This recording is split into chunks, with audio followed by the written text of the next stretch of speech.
Thank you again for having me back. Thank you, Grandma. She wasn't part of it, was the committee's decision, but thank you again.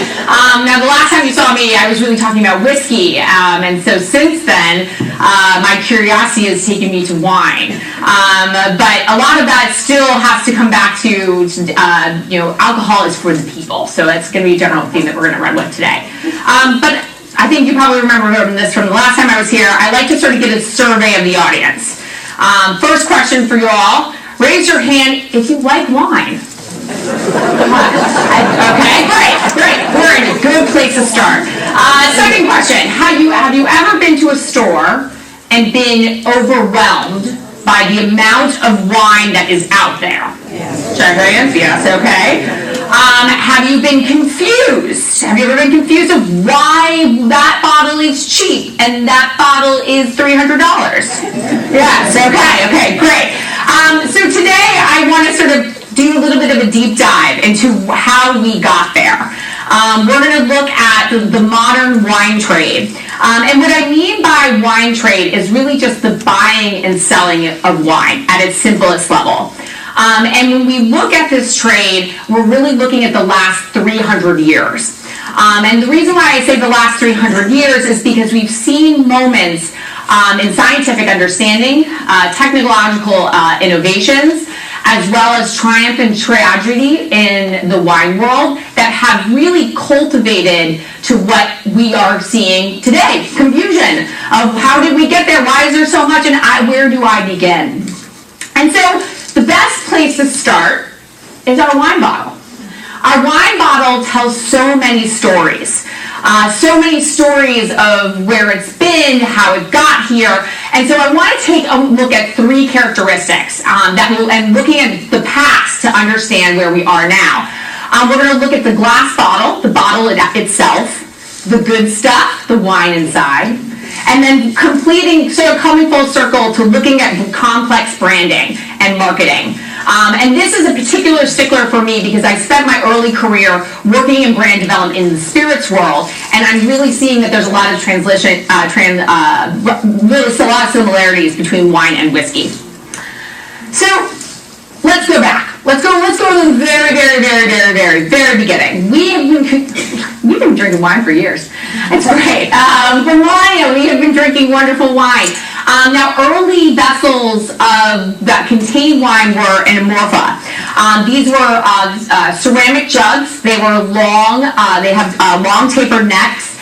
Morpha means two handles, so there are two handles on the sides. And most of the wine trade from Mesopotamia up into the Roman Empire was really happening in the Mediterranean. Movement of wine was actually also a reflection of urbanization. Wine was being transported because water wasn't safe. I think you guys remember that from the last time. I was like, water's not safe, drink whiskey. Water's not safe, drink wine. This is where we're going with today. And when I say that, is that as part of the military actions, you were rationed wine as part of your service. So wine was transported in that way, as well as religious rites. It played a large role in a lot of religious ceremonies. And the wine was transported in these, I'm wondering if you may potentially see some similarities. So this is our current wine bottle. So again, we have the long tapered neck, and then we have the small concave bottom. So when I talk to you here in a second about modern wine bottles, we actually look back to this shape to what gives us our traditional Bordeaux style wine bottle. The long tapered neck actually helps keep oxygen out.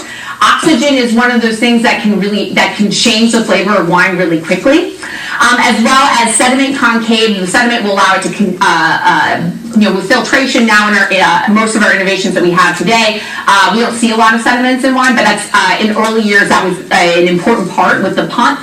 The sediment would be on the side, so that way more of the beautiful, wonderful wine would be at the top.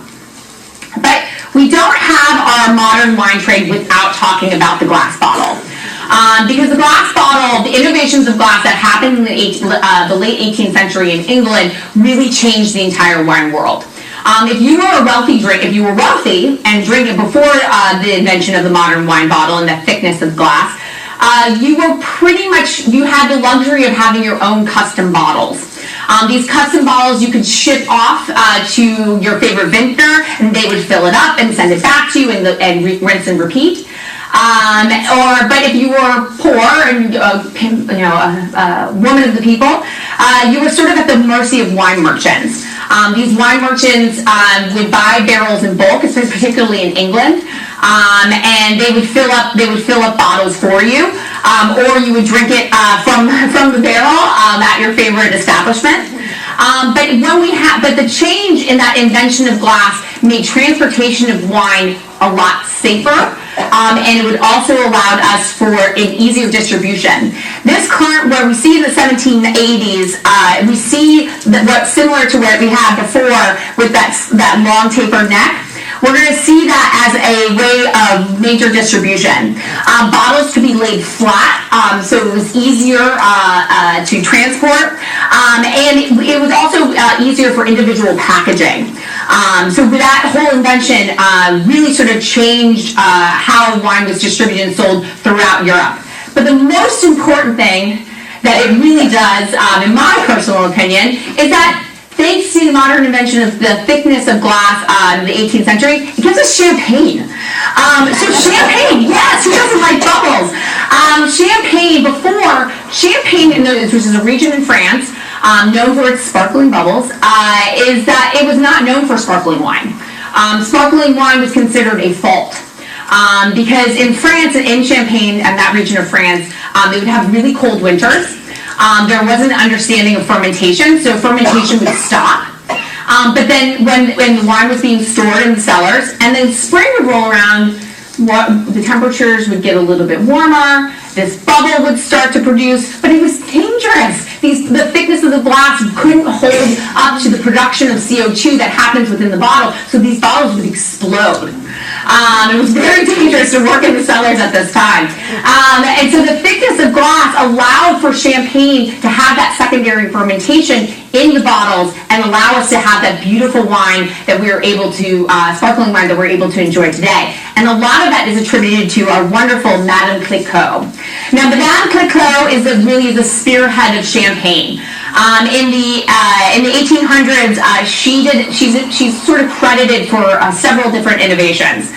The first is I'm going to talk about the remoulage method with my French is terrible, so I apologize. Prohibition, which is this method here, and that is putting the bottles at a 45-degree angle and having someone slowly turn the bottle. And what that does is as the wine is fermenting inside the bottle, the dead yeast cells go to the bottom, the neck of the bottle, and which is then it's easier to remove. And so she is credited for standardizing this method, and this is common across all traditional method champagnes. And traditional method champagnes means second fermentation inside the bottle. That's a whole other talk, but if you have questions about that, come see me after. And that is sort of standard across the board. And she's also credited for giving us the first vintage champagne. A vintage champagne means that, or a vintage means it's a very good year, a year of excellence, and this is at 1811, the year of the comet. And then lastly is that she really establishes a brand. It establishes Veuve Clicquot as what we even now know it today. And that all happened thanks to our lovely invention of the modern glass bottle. Now, moving into the 20th century, we're actually right now seeing a renaissance in containers for wine again. Because while we love our glass bottles, our Bordeaux-style bottles, and is the preferred method, I think, pretty much for most consumers, there are a lot of problems with it in terms of transportation.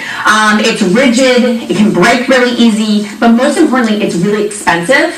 Glass is heavy, so that increases transportation costs. And so what we're seeing now is a real movement in the box wine and the canned wine category. Now, box wine, when we think of box wine, we probably think of like 2 Buck Chuck, It's not, there's not a lot of quality behind that. It is what we call in a category of a drink now category. And what I mean by that is it's not something that you're going to cellar your box of wine for years and years. If you want to drink it now, it's very accessible. But we're seeing in the luxury category, more brands are moving to box wine because it is an easier transportation method. It's a lot lighter. As well as reduce oxygen to air. So it's inside the box, there's a plastic bag, and as you drink, the bag does deflate. And so we're seeing like a lot more brands moving into having higher quality wine in that format. You're also seeing wine producers. We were just in the Loire Valley this past February, and we were seeing small wine producers. If you went to their tasting room, they were actually packaging their wine in these bladders. That would look like a box wine because it was an elevated wine, but it was a drink now easily accessible for sampling. And then we're also seeing cans, especially with the rise in sort of environmentalism. Aluminum cans are easily recyclable, and it is also, especially for boaters, I know this resonates with you guys out here this way in the river, is that it's not great. If you drop a can, it's not going to shatter. And so sparkling wine as well as still wine is becoming more and more popular. I think this Renaissance, we're really going to see a huge change and a real shift. So I'm really curious to sort of see what the next 10 years are going to potentially give us. And there we go. Moving around. So we have our bottle. So we're talking about these three elements. We have our bottle. Now I want to spend a little bit more time talking about the good stuff, the wine inside. So wine is an agricultural, grapes are not agricultural product. Wine is an agricultural product. And when we think of where vineyards are, even in this region, we see these beautiful trellised that with stakes at the end, and the vines are very manicured and grown in nice, neat knot lines. That is a modern invention. Early grapevines are. They're tricky. They love to climb all over the place, just like any traditional vines.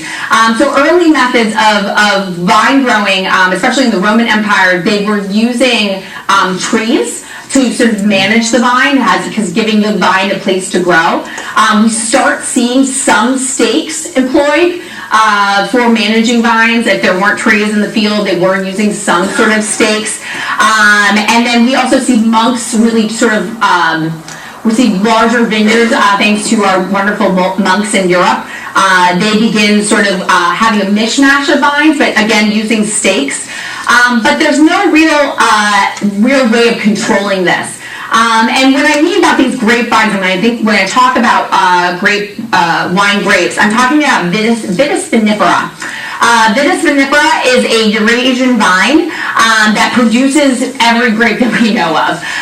There are thousands and thousands of varieties of different grapes, but the difference between all of these, so if I'm talking about Merlot or Chardonnay or Chenin Blanc, I'm talking about a Vitis vinifera, a Eurasian grape, and the difference between these grapes are all with flavor and color.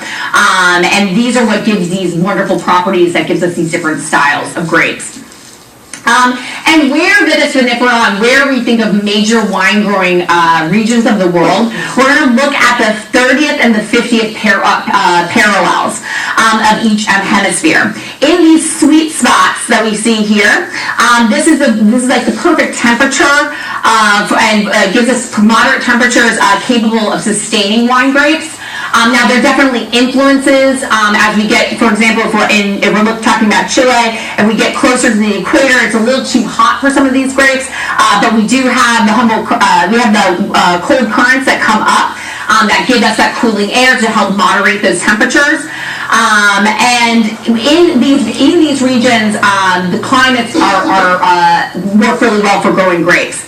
Now I'll get to this in a second, but for the most part, this is a sort of a traditional method of looking where grapes are grown.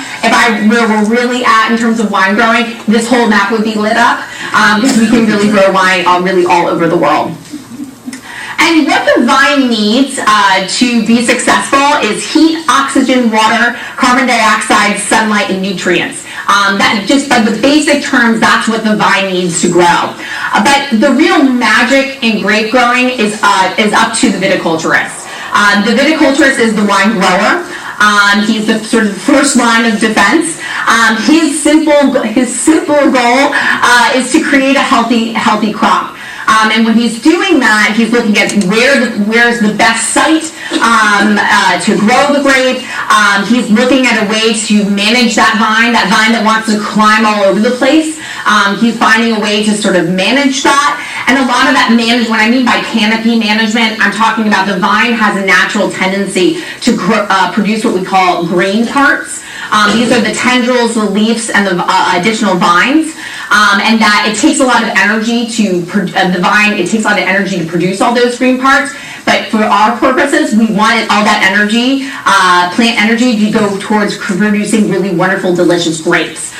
So managing that canopy and managing those green parts is a real art form to producing really beautiful grapes. As well as vine density, you don't want to have too many grapes next to each other. And then the most important part, as we're going to go back in history, is pest control. So, 1800s is the golden era of wine. We looked, especially in France.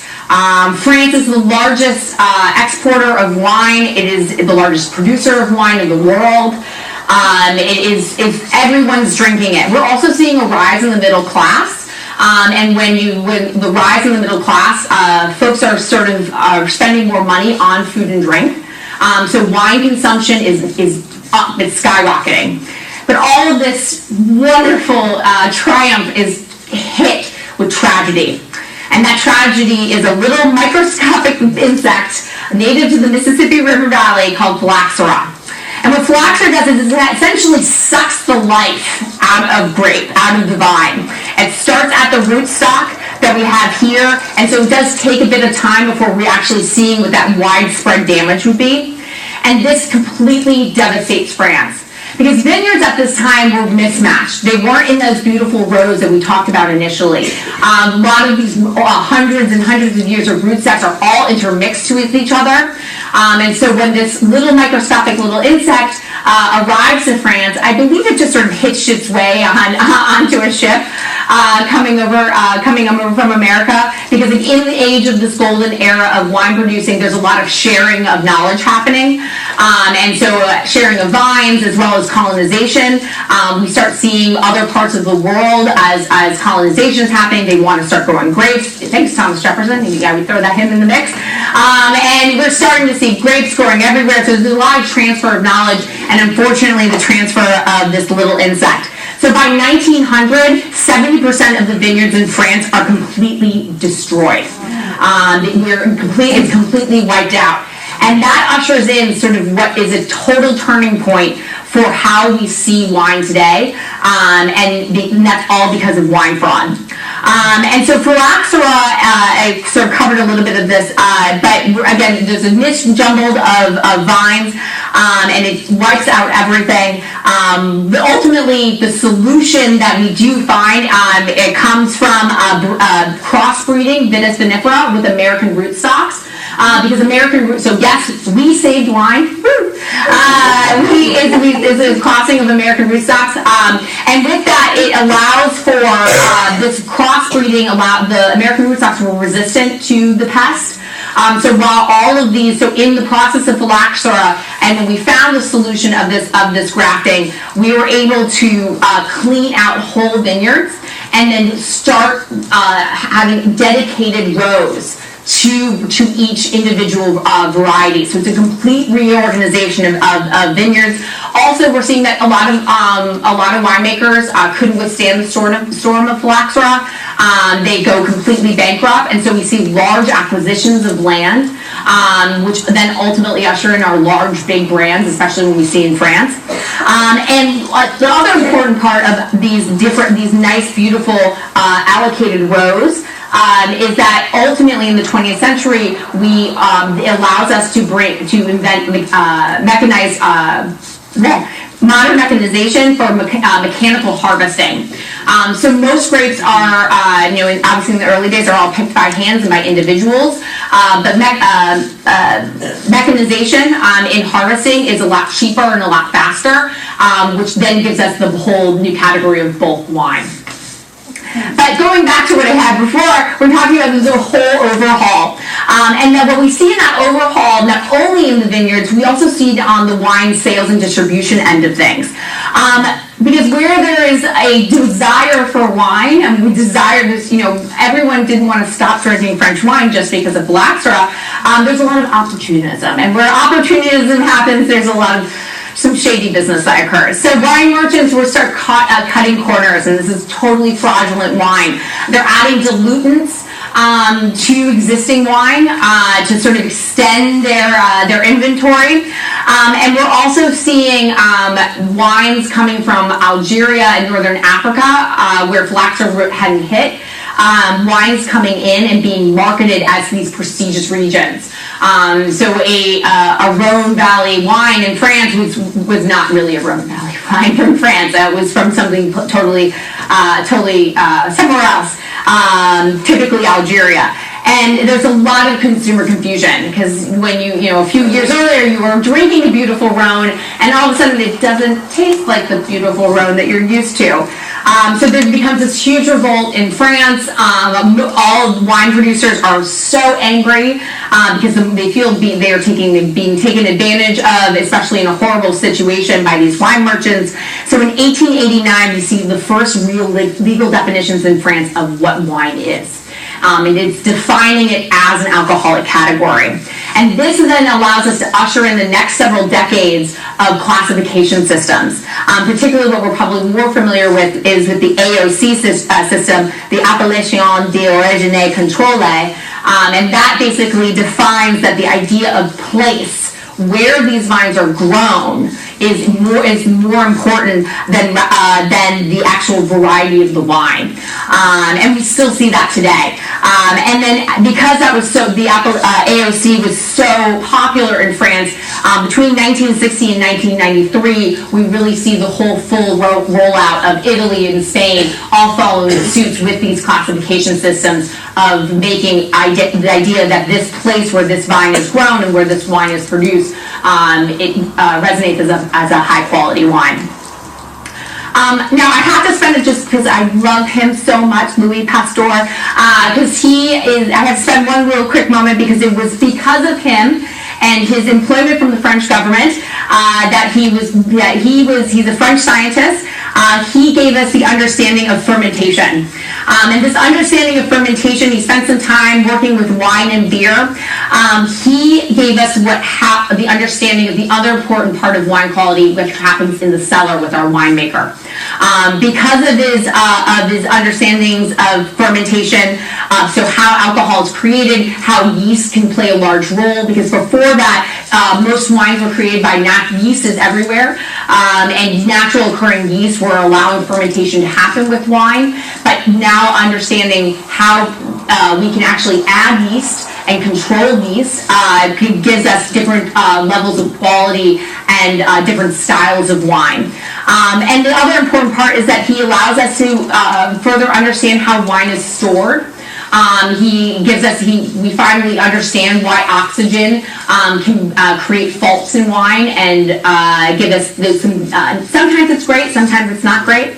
But also with understanding fermentation, it really changes in the 20th century. We start being able to produce wine in really warm regions. So remember our map before, we were like, really, you can only make wine here. This, we were able to see wine being able to be produced everywhere. And also that is coupled with increased refrigeration and with stainless steel to be able to control those fermentations to produce all these beautiful wines that we are really common with today. And all of this sort of falls into sort of the understanding of quality, which really gives us the big, great debate, especially with sales and distribution, the great debate between old world and new world. Now, with the AOC system, we are in with all these European countries following suit. We're sort of led to believe that old world is best. right? That you're there, this is where wine is made, this is where it's coming from, this is the traditional styles of how we make it. It is better. And then the New World sort of just is the cute kid cousin that kind of follows suit. But that things are drastically changing. Now, the Old World is sort of rigid in the sense that it has a lot of rules and regulations where the New World doesn't. And this is where we're seeing a lot of innovation, a lot of experimental wine production and experimental ways of growing vines. And what it does is it allows it, we'll be able to see beautiful wines being made all over the world, and should not be categorized as something lesser than. But when we're looking, if you've walked into a wine store before and you see Old World, New World, I wanted to sort of give you just a quick guide to understanding it at first glance. Now, Old World wines, as we have with Europe right here, where it's grown, it's going to actually give us stylistically wise, lighter tasting wines. They're going to tend to have less alcohol, and they're going to have higher acidity, so a higher acid wine, and they're going to be a little less fruity. Sometimes they're a little bit thinner. That is not always the case, but the generalizations are that it's this style. Where New World wines are going to be a lot more fruit-driven. And they're going to have a lot more we call riper. So I would say it's like biting into a juicy apple versus like a riper apple versus one that you've just picked off the tree. And they are going to tend to have higher alcohol. They're going to have a little less acidity in there, but again, they're going to be very fruit-driven wines. So if you like fruit-driven wines, you should really look to the New World for expanding your palate. And so we have, so that all comes back to then how do we find, what we're talking about, well, how do I know? And that's going back to the label. Now, the label and innovation is really coming into putting all these, the bottle as well as the wine inside and telling that story. Now, early labels were brought to us, basically were handwritten on parchment and just tied on the neck.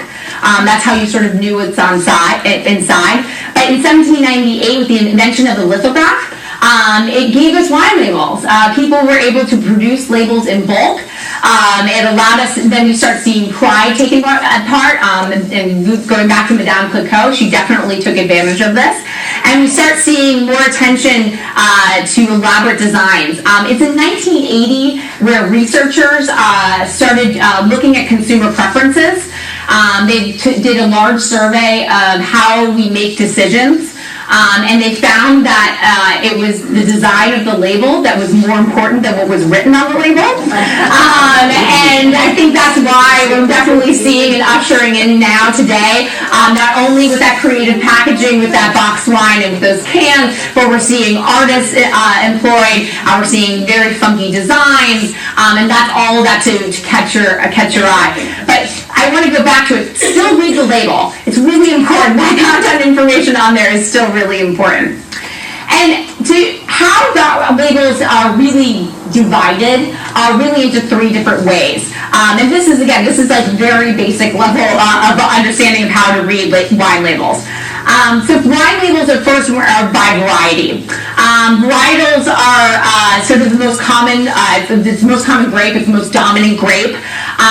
Some countries you have to actually say what that is. So in the United States, if it's at least 75% Cabernet Sauvignon, you have to say it's Cabernet Sauvignon on the bottle legally.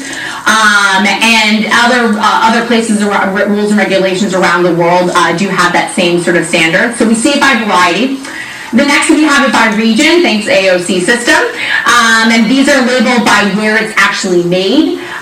So Bordeaux means something, Burgundy means something, and it's meaning this is the place of origin that will dictate what's inside of the bottle.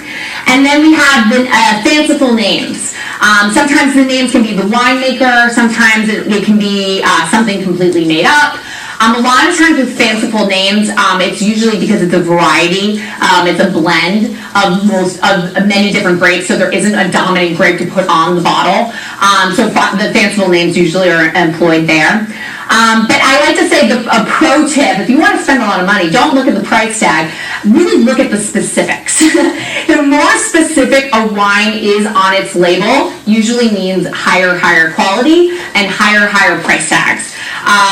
So if it's for example, if we look at in Burgundy, in Burgundy, it means Pinot Noir or Chardonnay, whether it's red or white. We go down even further and further to Romandie Conti, which is like one of the most expensive Pinot Noirs ever. We know if you read that label, it will have the vintage, the year, and where, like the exact site of where those grapes are from. And that all goes into like a $500 bottle of wine. So more specific you can get usually means it's a good way of recognizing quality. Not always the best, but recognizing quality. And all of this comes together. You remember like, well, Burgundy, Bordeaux, you're throwing out all these regions, and that's confusing because we live in the United States and we don't live in France, and we don't necessarily know that Bordeaux is known for Merlot and Cabernet Sauvignon. We don't know that the Northern Rhone is Syrah. We don't live there, so it's hard to keep all of that information in our brains. I don't even want to go into Italy. They have their own thing going on, and so it's hard to know all of this information, and that can be incredibly confusing, and especially when we get to what it all costs. And so I'm going to take all of these elements, and I want to take a moment and talk about the bottle, I'm going to talk about the wine, and I'm going to talk about packaging, putting it all together to understand what this all adds up to. So it's not cheap to produce grapes. To have these beautiful vineyards and have a very knowledgeable viticulturist. Land isn't cheap. Grapes are very fussy. Or they can be very fussy, so managing that is not cheap. Pest control is not cheap, so making sure we don't have phylloxera, that's not cheap. And different grape varieties all have different price tags. I love, there's this really awesome online wine blog as well as book called Wine Folly. And she has these wonderful infographics that I nabbed here to sort of talk about that. The most expensive grape to grow is Cabernet Sauvignon. In your bottle of wine, it's about $4.50. It attributed to that cost. The cheapest grape to use are grapes for sparkling wine, or Chardonnay or Sauvignon Blanc. Chardonnay particularly, Chardonnay is the grape that can grow literally anywhere. It's just happy to be alive kind of grape, so it's usually a cheaper grape to produce. So we have all of those elements that really, again, add up to the cost into your bottle, and then we go into the winery. Now the quickest way to know that the wine is expensive is it doesn't have oak. Barrels of oak are very expensive. They range anywhere between $600 to $2,400 per barrel. And oak is, whether it's French oak or American oak, and they're going to give you different styles. French oak is pretty much preferred across the wine world, but you're going to start seeing in Spain, in the US, you're going to start seeing some American oak being used, but the price tag is still going to be incredibly expensive. To have a more pronounced oak flavor, you want to use it in early uses, so there is a sort of a timed use and how many times you're going to use a barrel. And that's going to add anywhere between $2 and $5 to your already adding up bottle of wine. Additionally, to get the flavors or to round off sort of the rigid tannins. Tannins are those like grippy things. If you ever drink a wine, all of a sudden it sucks all the moisture out of your mouth. Yeah, that's happened before. Those are tannins. You want to help soften these.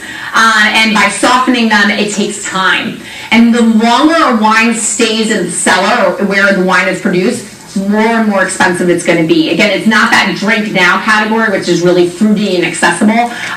It's definitely going to have it's going to be more expensive. There are some shortcuts to this. We can see wine being matured in stainless steel with wood staves or wood chips.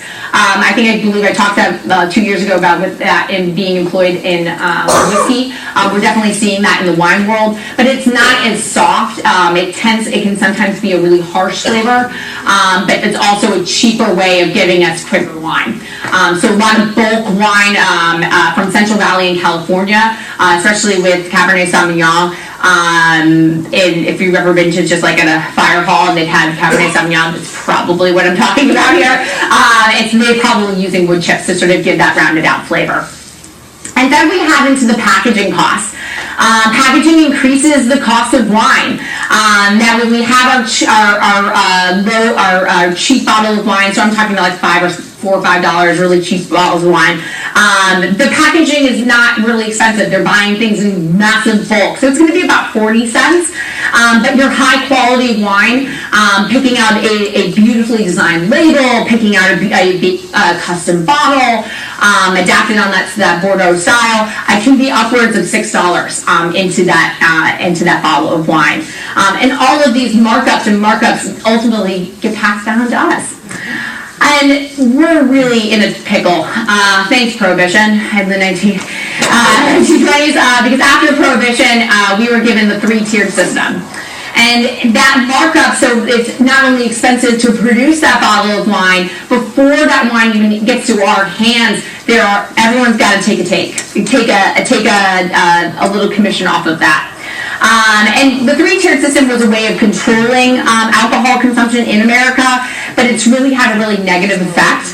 At each stage, so you have your wine bottle, and you produce this wonderful wine, and you're going to import it, you're going to sell it to your importer distributor. They're going to tack on about 20 to 30%. If you're really lucky, it might be as low as 18, but usually it's between 20 and 30%. And that's before they even go out to bars and restaurants to sell that wine to them.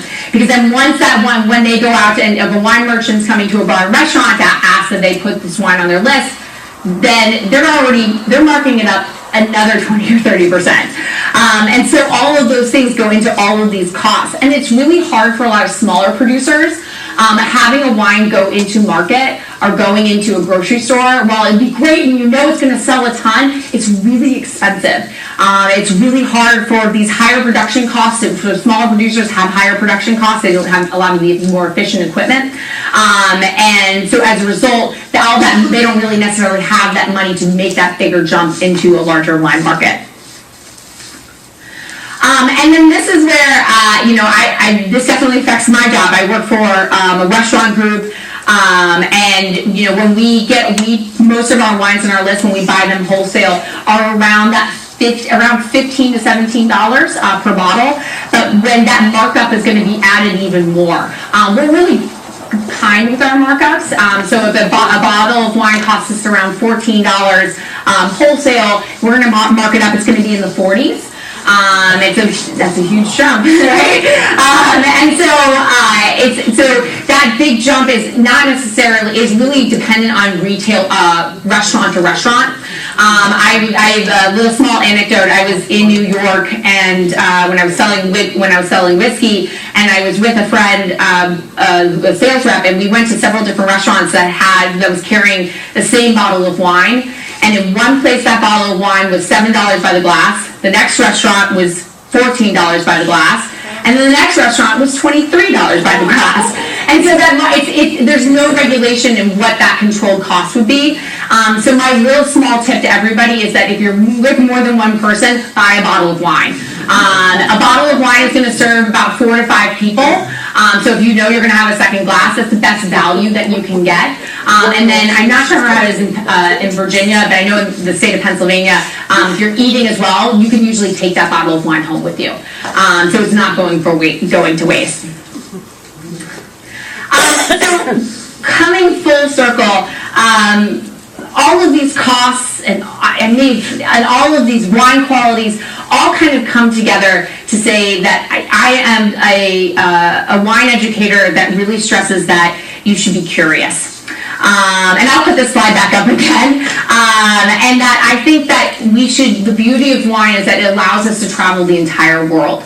And I'm not someone to say that's the best wine that's out there. I think that with innovations in wine production and wine growing, we're really seeing a really interesting renaissance in the wine world. And it's giving us varieties that maybe were not super in vogue a few decades ago, or with the help of technology and innovation, are really becoming really incredibly beautiful. So I have this slide up here to really say, if you like Cabernet Sauvignon and Syrah, give these maybe lesser known grapes. These are value regions or value grapes that are going to be a lot cheaper. Where Cabernet Sauvignon or Syrah might be $25 to $80 a bottle. Give a Zinfandel a try. That's going to be about $15 to $19. I'm a huge fan of Blaufränkisch, a common grape in Austria and Germany. And that's going to give you $7 to $14. Similar flavor profiles, but again, it's easier on your pocketbook. Even going down to lighter body white, Sauvignon Blanc. If you're a big fan, give it where that can sometimes you can see 30 plus for those grapes. Give Chenin Blanc a try. Try a Suave. I know Suave was really big in the 80s. It's really come back around. Suave Classico is beautiful. I highly recommend it. Or give Albarino a try. These different grapes are going to give you, they're going to feel familiar, but also break you out of that comfort zone. And again, I always like to end with several tips. Is again going back to that slide before, pay attention to the grapes that you like. Wine does not have to be this total scary category. Just take the small attention to detail to what you're drinking, taking a moment to read the label, taking a moment to, why do I like this wine? Is it the acid? Is it the fruit? Is it the tannins? Is it the oak? Pay attention to those little characteristics, because that's going to be a really great gateway into a new category. Also pay attention into who imports your wine. If you have an importer, so my favorite importer is T. Edwards out of New York. They have a fantastic portfolio because I happen to like, I tried a couple of their wines, and that opened up a whole other category of wine in Spain that I wasn't even, had no idea that I would enjoy. And that's because I liked a lot of the same producers that they were bringing from Italy and France. So on the back of every bottle, it's by law in the United States that they have to say who imported the wine. So take a look at that, and you might be able to go on the internet or ask someone at the retail shop. You might be introduced to some producers that you never knew before. Importers tend to have a particular palate, and I find that a lot of the times with importers that I like, I share a very similar palate. And then the other thing is to find a store you love. Yesterday, I had the opportunity to go into Specials downtown. That is a fantastic resource that you have in your community. They are incredibly helpful. They have a beautiful selection of really interesting wines. Their pricing is on point. But I think it's really important to have a really good relationship with your wine retailer, just as you have with your doctor. Your wine retailer should be just as important. They should get to know you. They should get to know what you like, what you don't like. And when you do that, they're going to be able to understand your palate. So when something comes in, they're going to be able to tell you, oh, you should try this wine. Or, oh my gosh, that wine you really like, it's discounted. And so having that relationship with that wine retailer is going to allow you to build and expand your worldview of wine. And the second to last piece is buy by the case. If you are an avid wine drinker, and that means having at least a glass to 4 glasses every month, which is not that much. And you are a drinker, or you tend to go to a lot of parties, I really suggest buying by the case. And that's because most retailers, even online, if you buy wine online or through the state, will have an automatic between 10 and 20% case discounts. You don't have to join a wine membership to get that discount. Now, wine memberships are great. If you like a certain producer, by all means, please do that. But if you like a little bit of variety, I highly recommend buying by the case. And if you have room underneath your bed, that is a perfect place to store wine. To store wine is you just need a cool, dark place. And usually, don't let it just be reserved for sweaters. Let wine have a chance down there too. Some people go, well, I don't have a place to store wine. wine, and I'm like, do you have a room in the back of your cupboard? Yes, okay, that's a perfect place to store wine. You don't want a lot of vibrations, you don't want a lot of temperature, fluctuation in temperature. 55 degrees is the best sort of, if you can control it and you have a wine fridge, 55 degrees Fahrenheit is the best temperature to store white and red wine. And so buying by the case, there's no reason why you can't just save money right off the bat. And then this is just my quick little thing of just, when you're looking at price points, and you're running into the TriStar and you're like, oh my gosh, I don't know where to start and I don't know what to get, and you don't have time to have a wonderful conversation with the people at specials.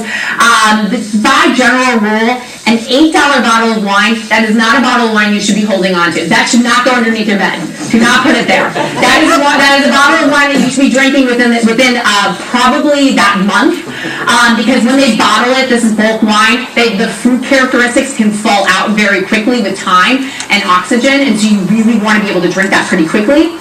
I would like to say the sweet spot for buying wine is in that 11 to 16 to 30 price range. When you buy by the case, you can often get a really lovely variety. I strongly suggest, a case is about 12 bottles. I strongly suggest doing a mixture of red, whites, and then adding either a rosé or a sparkling wine to sort of round out your selection.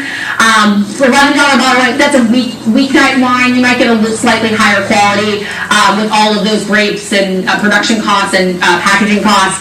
And then as well as the 30 price point, you're going to get a really wonderful wide range of styles at that price point. Again, you don't have to pay over $50. You don't need to necessarily buy a $100, $200 bottle of wine, get good quality. That 30 price point, you can often find some wines that you can hold on to for a long period of time. Again, talk to your retailer to find out what wines those are. I can't go into too much detail of that today. And then anything over 50, you're paying for what you want. You're paying for something because you know you like that grape, you know you like that producer, you know you like that style. Only spend that amount of money if you know you like that type of wine. Otherwise, you're going to be totally great in picking up beautiful wines in those categories. And my final thing is the beauty of wine is that you can never stop learning. These are just a handful of books that I particularly love. Wine Pair and Wine Follower are two awesome online resources to sort of debunking and demystifying wine. There's a ton of beautiful articles that you can go back to, and wine should be fun, so they never stop learning. But I'll go back to this slide because everybody likes that one.